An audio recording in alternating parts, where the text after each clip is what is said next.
Обзоры экономических, спортивных событий, мировые новости и главные события региона.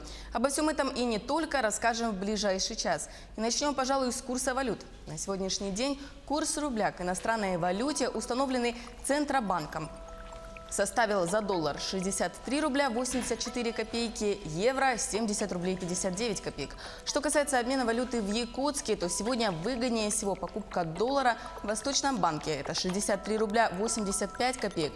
Лучший курс продажи предлагает также Восточный банк. Он остановился на отметке 64 рубля 30 копеек. Что касается евро, то выгодная покупка и продажа все в том же Восточном банке. За 70 рублей 40 копеек и 70 рублей 90 копеек соответственно. Об этом сообщает сайт Банки.ру. Главы районов, получающие дотации из госбюджета для социально-экономического развития и оздоровления муниципальных финансов, будут заключать договоры. Об этом заявили в ходе заседания Совета по местному самоуправлению при главе Якутии. На месте работает наш корреспондент Саргалана Федорова. Саргалана, здравствуй. Какие еще решения были приняты на заседании? Приветствую, Ольга. Начну с того, что участники совещания первым вопросом рассмотрели подходы формирования госбюджета республики. Министр финансов доложил, что изменения в бюджетном кодексе России, которые вступят в силу следующего года, он доложил о изменениях, которые вступят в силу со следующего года. И сегодня разработана методика по выравниванию бюджетной обеспеченности муниципальных районов по принципу модельного бюджета. И впервые отдельно будут рассчитаны расходы по проезду в отпуск с учетом стоимости тарифов на проезд авиа и наземным транспортом, а также по укреплению материальной базы с учетом неналоговых доходов. По оптимизации и повышению эффективности муниципальных расходов правительством проведена работа по пересмотру перечня полномочий, которые закреплены за сельскими поселениями республики. Далее участники рассмотрели вопрос обращения с твердыми коммунальными отходами. Главам муниципальных районов дали поручение до конца года привести в соответствие с санитарным нормам контейнерные площадки, которые включены в реестр мест накопления ТКО. Министр жилищно-коммунального хозяйства отметил, что наиболее активную работу по реализации мусорной реформы ведут Мирнинский и Вилюйский районы. И после его выступления уточняющих вопросов было много. Главы сообщили, что сбор платежей за вывоз ТКО бывает неравномерным, и они выразили желание, чтобы операторы были в каждом районе, но им еще раз объяснили, что это федеральный проект, и просто нужно выстроить единую систему. И сейчас главная задача, которая стоит перед ними, это решить вопрос обустройства контейнеров и следить за работой перевозчика. Ольга. Саргалана, спасибо. Я напомню, на прямой связи со студией был наш корреспондент Саргалана Федорова. Более 5000 якутян были трудоустроены в промышленные предприятия по итогам прошлого года. Это стало возможным благодаря реализации проекта «Местные кадры в промышленность». Сколько компаний принимают участие в данном проекте и сколько человек трудоустроено с начала этого года, расскажет Дмитрий Тымыров. Дмитрий, здравствуй, тебе слово. Ольга, здравствуй. По итогам 2018 года в промышленные компании было трудоустроено 5726 человек из числа граждан, проживающих в республике, при плане 3000 человек. В том числе 2357 человек – это молодежь в возрасте до 30 лет, 1782 человека из сельской местности. Работаю здесь по направлению экология, то есть мы следим за работой подрядных организаций при строительстве и обустройстве Чандинского НГКМ. Жителям республики дается возможность не только трудоустроиться в промышленные компании, но и проходить стажировки. В прошлом году такую возможность получили 409 человек, в том числе за счет мероприятий госпрограммы занятости. Стажировку прошли 37 молодых специалистов. За счет финансовых средств работодателей стажировку прошли 397 граждан. Молодые кадры получили возможность пройти стажировку в таких предприятиях, как «Золото-Селегдара», «Алроса», «Сахатранснефтегаз», «Сахаэнерго» и «Якут-Уголь». Вот граждане, которые направляются нами на обучение, они бесплатно проходят медицинское освидетельствование до начала обучения, и им оказывается финансовая поддержка в части проезда и проживания. В программе «Местные кадры в промышленность», согласно постановлению правительства, в данной программе могут принять участие граждане Республики Саха-Якутия, проживающие на территории города Якутска. В настоящее время в приоритетном проекте республики «Местные кадры в промышленность» участвуют 22 компании. В текущем году были заключены соглашения еще и с ООО «Арктик Капитал» и ПАО «Якутскэнерго». Также были заключены дополнительные соглашения к уже имеющимся с увеличенными ключевыми показателями эффективности с ООО «Газпром Трансгаз Томск» и ООО «Газпром Добыча Ноябрьск». В связи с этим у нас, штатное расписание, увеличилось, и у нас будет трудоустроено в этом году 306 человек. У нас есть как вакансии рабочие, так и инженерно-технических работников. И, соответственно, наше предприятие гарантирует стабильную работу, стабильную зарплату. 22 июля текущего года вышло распоряжение правительства Якутии о трудоустройстве граждан в промышленные предприятия, ведущие хозяйственную деятельность на территории региона в период на 2019-2024 годы. Данным распоряжением утвержден план трудоустройства местных жителей в промышленные предприятия на период до 2024 года, в том числе вахтовым методом, и план профессионального обучения граждан. Конечно же, промышленность еще долгие годы будет являться самой основной движущей силой экономики, да на самом деле не только республики, но и Дальнего Востока и в целом нашей страны, потому что сейчас вектор развития производительных сил, он с запада сдвигается на восток в нашей стране. И Якутия занимает в этом одно из основных мест. Отметим, что уже с начала этого года в рамках реализации приоритетного проекта «Местные кадры в промышленность» компаниями и участниками программы трудоустроено более 3000 человек. Из них 1313 – это молодежь до 30 лет, 1252 человека трудоустроены вахтовым методом и на сезонные работы, 895 человек из числа граждан, проживающих в сельской местности. Благодаря реализации указа главы региона до 2024 года планируется трудоустроить промышленные предприятия 27 487 человек в 27 предприятиях, что даст большой толчок производительности труда и поддержке занятости местного населения. На это у меня все. Ольга.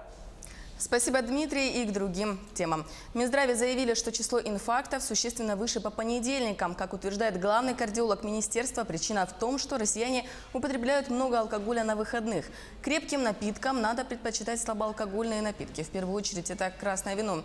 По словам эксперта, чтобы сохранить здоровое сердце и сосуды, человек должен иметь достаточную физическую активность и следить за весом. Также имеет большое значение умеренное потребление соли и отказ от алкоголя и курения. Российские банки могут начать оценивать заемщиков по кредитной истории их родственников. Методику разработало бюро кредитных историй «Эквифакс». Сервис уже тестирует более 10 розничных банков. Более подробно расскажет моя коллега Нургуяна Иванова в рубрике «Новости экономики». Нургуяна, здравствуй. Для чего все это делается? Да, Ольга, с помощью данной модели бюро рассматривает и оценивает риск дефолта заемщика на основе кредитных историй его близких. Получается, рассматривается фамилия, имя, отчество, контактные телефоны. И стоит отметить, что данные о самом заемщике не используются. Это новости экономики в прямом эфире телеканала «Якутия-24». В студии работает Нургуяна Иванова. С 2020 года в России начнется реализация реформы в сфере госуправления. Она приведет к масштабному сокращению армии госслужащих и повышению зарплат оставшимся. Об этом заявила замглавы Минфина Татьяна Нестеренко. По ее словам, если этого не сделать, то зарплаты чиновников в дальнейшем будут индексировать только на уровень инфляции, поскольку для увеличения размера оплаты труда до конкурентного уровня всем госслужащим в бюджете придется искать дополнительно 100 миллиардов рублей в год. Заработная плата в первом полугодии 2019 года выросла во всех регионах России, но наиболее заметную прибавку получили жители Костромской области. Самые медленные темпы роста зарплат в Ямало-Ненецком округе и Петербурге. Об этом свидетельствуют результаты рейтинга РИА Новости. В целом темпы роста заработных плат опередили общероссийские в 31 регионе. При этом почти во всех субъектах зарплата росла каждый месяц по сравнению с аналогичным периодом прошлого года. Отметим, что в исследовании учитывался не только темп роста зарплаты, но и то, сколько товаров и услуг на нее можно приобрести. Так, в 9 регионах заработная плата превышает стоимость фиксированного потребительского набора более чем в 3 раза. Лидером стал Ямало-Ненецкий автономный округ, где она превышает стоимость фиксированного набора более чем в 4 раза. Более 3 наборов на зарплату может также купить житель Сахалина, Ненецкого автономного округа, Магаданской области, Москвы, Югры, Чукотки, Якутии и Санкт-Петербурга. За последние 5 лет стоимость новых автомобилей в России выросла на 76%. Такие данные привело аналитическое агентство «Автостат». По данным экспертов, рост стоимости автомобилей полностью компенсировал падение рубля по отношению к мировым валютам. При этом с большей долей вероятности цены на машины будут и дальше расти, но уже за счет других факторов. В частности, за счет инфляции. Отмечается, что наиболее активно цены на новые машины росли в конце 2014 года, когда падение рубля было наиболее резким. В то же время, в связи с тем, что продажи новых автомобилей в стране падают, с начала 2019 года резкого подорожания машин в ближайшее время, вероятнее всего, не будет. В России по состоянию на 1 июля насчитывалось 52 миллиона 400 тысяч автомобилей. Больше всего в стране легковых машин, что составляет 84% от всего объема автопарка страны. Обороты субъектов малого и среднего предпринимательства Якутии превысили 105 миллиардов рублей за первое полугодие 2019 года. По сравнению с аналогичным периодом прошлого года увеличение произошло на 21,5%. Теперь республиканские власти ориентированы на увеличение количества субъектов малого и среднего предпринимательства, чтобы вовлечь в бизнес молодежь и развить секторы экономики. Кроме того, в этом году почти на 5% увеличились налоговые поступления в бюджет. За 8 месяцев 2019 года компания «Колмар» направила на проведение производственного экологического контроля более 1 миллиона рублей. Затраты на мероприятия по охране окружающей среды компании с начала года составили 201,5 миллион рублей. Как отметили в компании, на каждый участок разработан и осуществляется проект рекультивации нарушенных земель. Помимо этого, «Колмар» участвует в благоустройстве и санитарной очистке Нерингринского района. Северный форум по устойчивому развитию с участием 11 стран мира пройдет в Якутске с 24 по 28 сентября. Некоторые программы форума ориентированы на поиск бизнес-идей и разработку новых бизнес-концепций в области традиционных знаний, коренных народов, культуры, питания и продовольственных ресурсов. Отмечается, что наиболее перспективными являются проекты, нацеленные на развитие и улучшение инфраструктуры Арктики. Отметим, что на форуме ожидается участие представителей из 8 приполярных государств: это Россия, Канада, США, Исландия, Финляндия, Норвегия, Швеция и Дания, а также азиатских стран, Китайской Народной Республики, Республики Корея и Японии. Это все новости экономики к этому часу. Ольга. Спасибо большое, Нургуяна. Ждем от вас новостей. А я напомню, об экономической ситуации в стране нам рассказала Нургуяна Иванова. А мы продолжаем. Центр оказания услуг предпринимателям «Мой бизнес» открыл свои двери и начал работать в штатном режиме. Для якутских предпринимателей этот центр станет еще одним инструментом поддержки. Сейчас на прямой линии со студией находится наш корреспондент Юрий Осипов. Юрий, здравствуй. Расскажи нам о новом центре, что он из себя представляет. Здравствуй, Ольга. Новый центр расположился в просторном зале. Сразу при входе мы можем видеть окна, где оказываются консультации. Но это еще не все услуги, которые здесь оказываются. Пройдя немного, мы попадаем в коворкинг-центр, в котором бизнесмены, предприниматели могут заниматься своими делами. Стоит отметить, что здесь есть книги, направленные на помощь предпринимателям. То есть в любое свободное время предприниматель может взять книжку и почитать, и, может быть, подчеркнуть для себя что-то новое и полезное. Цитируя вице-премьера Якутии Кирилла Бычкова, Новый центр – это не просто консультационное бюро, а вполне конкретный механизм поддержки, в том числе финансовой в рамках одного окна. И это действительно так. Здесь оказывается очень широкий спектр услуг. Допустим, сейчас мы проходим в переговорную комнату. Здесь очень просторно, и здесь предприниматели, бизнесмены могут обсудить свои насущные вопросы в непринужденной обстановке за чашкой кофе. Пройдя немного сюда, мы попадаем в большой конференц-зал. Здесь предприниматели могут встретиться со своими клиентами, партнерами, не только с глазу на глаз, но и в режиме онлайн, так как конференц-зал оснащен всеми современными технологиями. Цитируя того же вице-премьера Кирилла Бычкова, это, по сути, полноценный личный кабинет, личный офис, в который не просто полезно прийти, но и приятно находиться. По его мнению, новый центр будет способствовать увеличению количества предпринимателей. Давайте и мы обратимся за консультацией. Для этого нам необходимо пройти к терминалу. Терминал находится очень удобно, сразу у входа. Для этого, чтобы пройти консультацию, нам необходимо нажать нужную кнопку. Мы получаем квиток. Это мы. Мы проходим к консультанту. Здравствуйте. Расскажите, пожалуйста, в целом о вашем центре. Добрый день. Мы предоставляем услуги по принципу одного окна, то есть у нас вы можете получить финансовую, имущественную, также образовательную поддержку во всех институтах развития бизнеса. Также мы предоставляем более 100 государственных и муниципальных услуг. Кроме того, мы можем принять документы от граждан, планирующих открыть свое дело. Допустим, я предприниматель, который хочет открыть свой бизнес. С чего мне начать и что вы можете мне посоветовать? Вы можете подойти в наш центр для очной консультации, либо можете позвонить на бесплатную горячую линию. После получения для вас нужной информации вы можете уже подать документы для регистрации индивидуального предпринимателя. То есть для этого необходимо оригинал паспорта и заявление установленной формы, которую вы получаете у нас. Услуга предоставляется бесплатно в течение 7 рабочих дней. За результатом тоже подходите в наш центр. Спасибо большое за помощь. Но что рассказывать? Давайте спросим у предпринимателей, какие услуги здесь оказываются и какую помощь они получают. Здравствуйте. Расскажите, пожалуйста, за какими услугами вы подошли в центр «Мой бизнес»? Здравствуйте.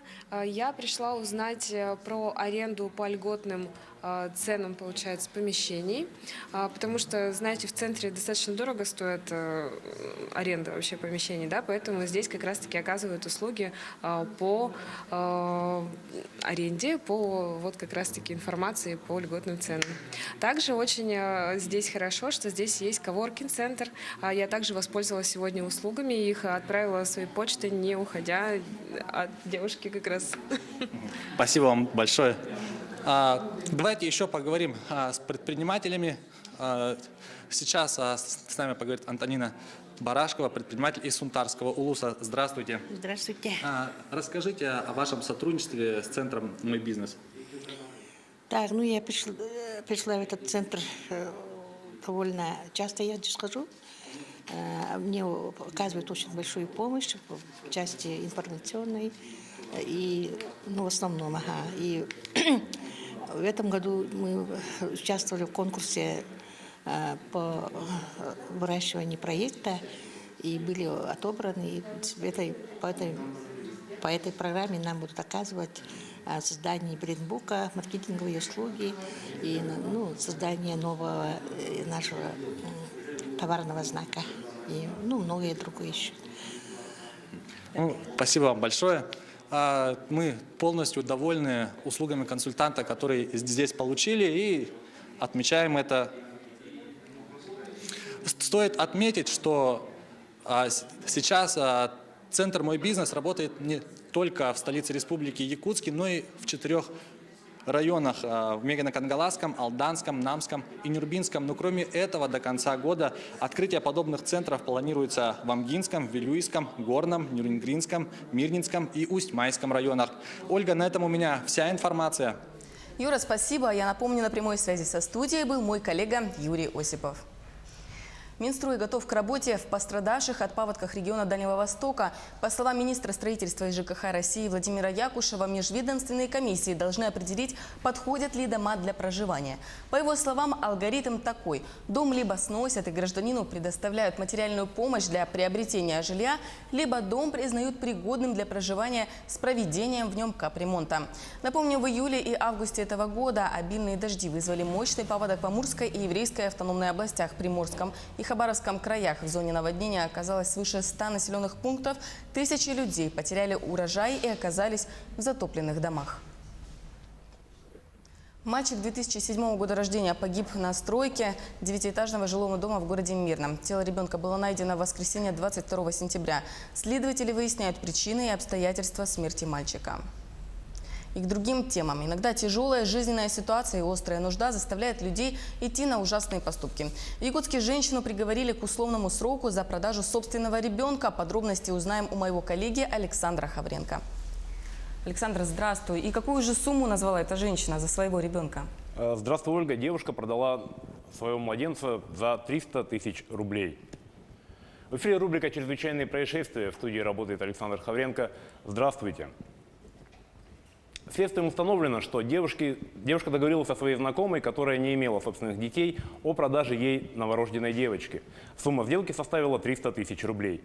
При этом подсудимая оформила отказ на дочь, и в последующем ребенок был удочерен новой семьей. На протяжении 1,5 лет женщина воспитывала малыша, но вскоре продавец родила еще одного ребенка и стала настойчиво требовать, чтобы его тоже купили.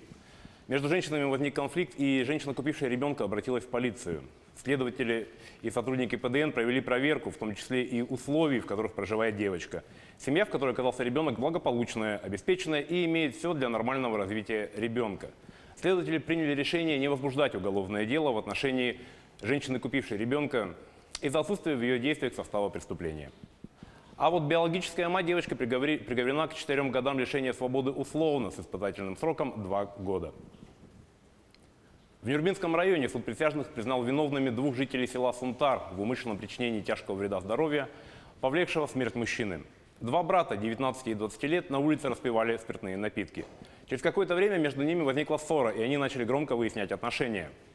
Проходивший мимо пожилой мужчина сделал молодым людям замечание. Братьям не понравилось, что в их дела вмешивается посторонний, и один из них начал избивать мужчину, нанося ему удары сначала руками и ногами, а потом деревянной доской, которая оказалась поблизости. Второй брат решил присоединиться и также нанес несколько ударов потерпевшему. Пожилой мужчина был доставлен в больницу, где скончался спустя месяц. На суде один из братьев решил взять всю вину на себя, но собранные следствием материалы доказали, что в избиении принимали участие оба брата. На основании вердикта присяжных заседателей суд назначил подсудимым наказание в виде 8 лет и 3 месяцев и 8 лет и 6 месяцев лишения свободы с отбыванием наказания в исправительной колонии строгого режима. С осужденных по делу о хищении в Национальном художественном музее суд взыскал более 35 миллионов рублей. 3 бывших сотрудника музея признаны виновными по статье «Мошенничество в особо крупном размере, совершенном группой лиц». С декабря 2014 по май 2017 года работники музея с использованием своего служебного положения перечисляли зарплату на счета своих родственников, которые фактически в музее не работали. Сумма хищений составила почти 39 миллионов рублей. Преступникам назначено наказание от 2 до 3 лет колонии общего режима. Кроме того, по иску прокуратуры с осужденных будет взыскан ущерб в сумме свыше 35 миллионов рублей. Решение суда в законную силу не вступило и может быть обжаловано сторонами. Преступная пара из Вилюйского района приговорена к большим срокам заключения за покушение на убийство. В конце февраля 2019 года в Вилюйске 34-летний мужчина после распития алкоголя вместе со своей 32-летней знакомой пришел к бывшей супруге, чтобы забрать свои вещи. Между бывшими супругами возник конфликт, и пьяный мужчина принялся избивать свою бывшую жену. Но избиение ему показалось мало, и мужчина принял решение совершить убийство, используя для этого шнур от утюга. Не завершив преступный умысел, мужчина предложил своей знакомой совершить убийство совместно, на что она согласилась. В результате совершенных действий потерпевшая потеряла сознание, но осталась жива. Преступники же решили, что она скончалась, и покинули место происшествия. Вилюйский районный суд признал подсудимых виновными и назначил мужчине наказание в виде 10 лет лишения свободы с отбыванием наказания в исправительной колонии строгого режима, а женщине 9 лет лишения свободы с отбыванием наказания в колонии общего режима. Приговор в законную силу не вступил и может быть обжалован сторонами. На этом наш выпуск подошел к концу. О развитии событий следите в следующих выпусках новостей. Всего вам доброго и будьте осторожны. Ольга, на этом у меня все. Спасибо большое, Александр. А я напомню, обзор чрезвычайных событий нам предоставил Александр Хавренко, а мы продолжаем. В Нерюнгри в этом году оказалась практически сорвана реализация программы формирования комфортной городской среды. Речь идет о мероприятиях, направленных на благоустройство дворовых территорий. На прямой связи со студией наш корреспондент Александра Цыбикова. Александра, здравствуй. По какой причине реализация данной программы оказалась в таком положении? Ольга, добрый день. Вначале следует напомнить, что в 2019 году по программе формирования современной комфортной городской среды должны были завершить работы во дворах проспекта Ленина 6. Кроме того, благоустройству подлежали дворы 16 и 18 по улице Дружбы народов и 2 и 4 по улице Комсомольской правды. Если по первому объекту ситуация столь критична, то вторые тоже вызывают немало вопросов. Дело в том, что тендер на проведение работ выиграл ИП «Воротников», снизив цену более чем на 30%. Однако свои силы подрядчик не рассчитал, и к сроку окончания контракта, но на 31 августа закончился, процент выполненных работ составил менее 15%. Безусловно, руководство города и также расторгнули контракт в одностороннем порядке, и подрядчик внесен в реестр недобросовестных. Еще нерадостная картина также в ходе реализации программы «Поддержка местных инициатив». В данном случае срок исполнения контракта 1 ноября. И еще есть надежда, что подрядчик успеет выполнить все обязательства. А рядом со мной находится член ТСЖ Елена Балыкина, член ТСЖ «Контур» по улице Дружбы народов 18. Елена Степановна, здравствуйте. Скажите, как проходят работы у вас? Ну, мы очень рады, что наконец-то при помощи администрации начали заниматься благоустройством нашего двора, дома. Также помогала дорожно-транспортная компания, неравнодушные жильцы нашего дома. А какая работа проделана? Что успел сделать подрядчик? Вот нам поставили бордюры, сделали асфальт, облагородили подъезд. Ну и как вы думаете, вообще есть ли вероятность того, что подрядчик успеет завершить свои работы к назначенному сроку, ну, напомню, к 1 ноября? Ну, думаю, да, будем надеяться, конечно, чтобы было хорошо и красиво в нашем городе. Спасибо, Елена Степановна. Ольга, ну на этом у нас все. Нам тоже остается надеяться, что данная подрядная организация справится со своими работами вовремя и в последующем будут внесены какие-то коррективы, чтобы набирать более добросовестных подрядчиков. Ольга. Спасибо, Александра. Я напомню, на прямой связи со студией была моя коллега Александра Цыбикова.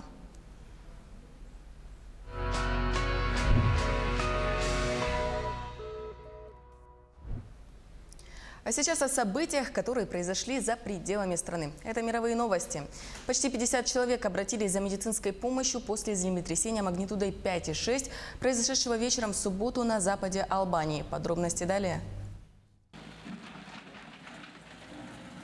Сильное землетрясение магнитудой 5,6 и немного более слабый повторный толчок произошли в субботу вечером в столице Албании Тиране и расположенном примерно в 30 километрах к западу от нее портовом городе Дуррес. По словам очевидцев, местные жители в панике выбегали на улицы и в парке.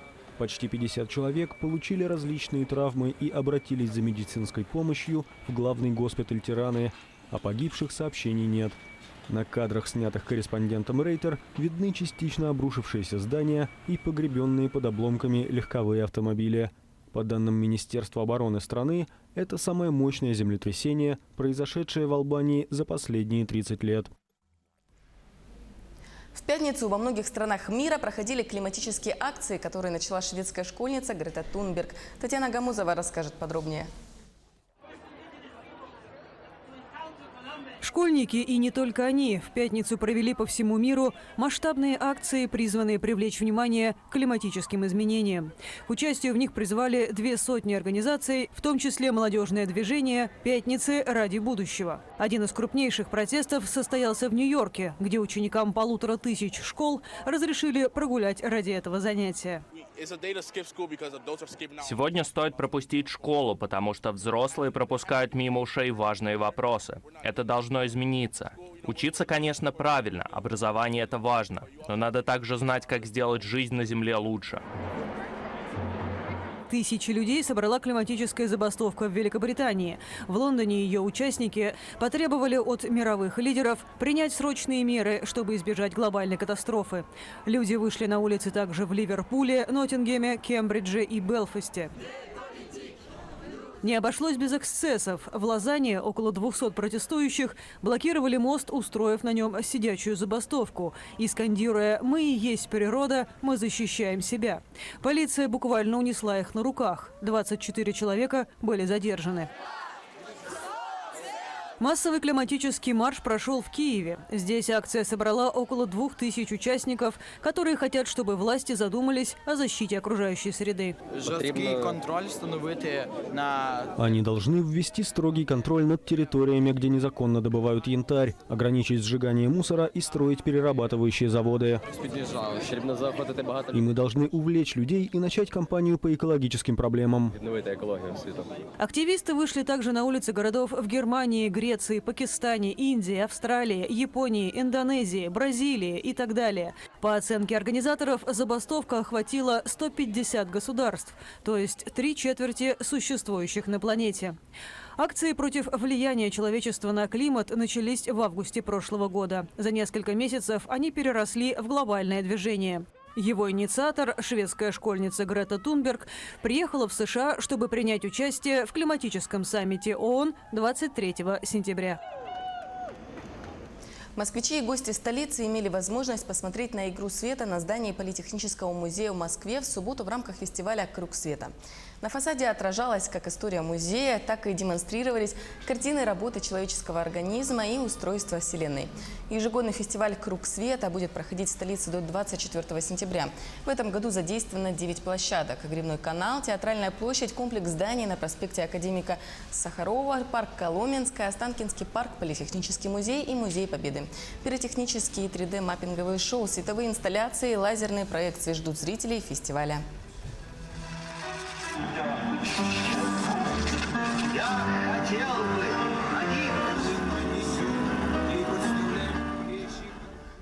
А Международный день Бэтмена отметили его поклонники в субботу. В честь этого события в 12 разных городах мира зажегся Бэт-сигнал. Рассказывает Артем Сторонов. Световой сигнал с изображением летучей мыши зажегся в субботу в 12 городах мира, в том числе Токио, Мельбурне, Йоханнесбурге, Берлине, Париже, Барселоне, Лондоне, Сан-Паулу, Нью-Йорке, Монреале, Мехико и Лос-Анджелесе. 21 сентября поклонники отмечали День Бэтмена, супергероя и персонажа комиксов издательства DC. В этом году фанаты, переодевшись в костюмы любимых персонажей из этой вселенной, отпраздновали еще и круглую дату, ведь комикс с Человеком-летучей мышью впервые дебютировал в печати в марте 1939 года. Что делает Бэтмена таким особенным? Почему он все еще актуален сейчас, спустя 80 лет? Я думал над этим вопросом, и ответ в вас, в фанатах. Все дело в вашей любви и поддержке. Именно благодаря им мы можем до сих пор рассказывать эти выдуманные истории, которые так много значат для многих людей. Впервые День Бэтмена отметили в 2014 году. Этот праздник для фанатов супергероя решили организовать в DC в честь 75-летия со дня выхода первого комикса. Дата из года в год немного меняется, но чаще всего это событие выпадает на сентябрь. Наряду с Суперменом Бэтмен является одним из самых популярных и известных героев комиксов.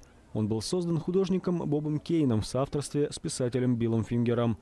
Этот персонаж – тайное альтер-эго миллиардера Брюса Уэйна, который, став свидетелем убийства своих родителей, поклялся посвятить свою жизнь искоренению преступности и борьбе за справедливость в вымышленном городе Готэм-Сити.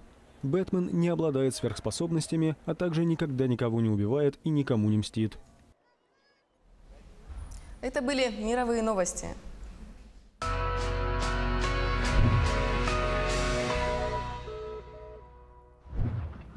А теперь к новостям спорта. Якутянки стали победителями чемпионата Европы по пулевой стрельбе среди глухих.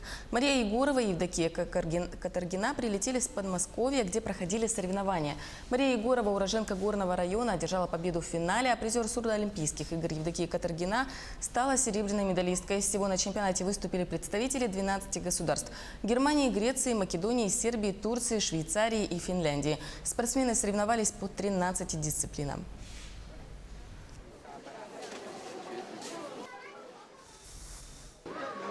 Егорова Мария в первый же день соревнований принесла золото в стрельбе из пневматического пистолета на 10 метров среди женщин. Там была самая острая конкуренция, самое большее количество участников. А потом и Катаргина Евдокия, она в тот же день тоже принесла серебряную медаль. И последующие дни у нас в парном выступлении в классе микс Евдокия Катаргина завоевала серебряную медаль, и в последний день соревнования она завоевала тоже серебряную медаль в стрельбе из малокалиберного пистолета. Российские борцы выиграли общекомандный зачет чемпионата мира, который завершился накануне в Нур-Султане. Подробности у моего коллеги Власия Сергеева. Власия, здравствуй. Сколько медалей в активе нашей команды и как выглядит тройка лидеров? Ольга, здравствуй. Российские борцы выиграли общий зачет, завоевав 19 медалей, в том числе 9 олимпийских путевок из 18 возможных. На втором месте соревнования завершили американские борцы. Тройку лидеров замкнули представители команды Грузии. В эфире новости спорта. Здравствуйте. Российские борцы одержали победу в общекомандном зачете чемпионата мира в Нур-Султане. В их активе 9 золотых, 5 серебряных и 5 бронзовых медалей. Добавлю, что россияне завоевали 9 олимпийских путевок из 18 возможных. На второй позиции общего зачета соревнования завершили американские борцы, завоевавшие 5 золотых и 2 бронзовые награды. Третьей стала сборная Грузии. На ее счету 4 золота и 2 бронзы. Следующий чемпионат мира пройдет в Осло в 2021 году. Олимпийские же игры состоятся в Токио с 24 июля по 9 августа 2020 года.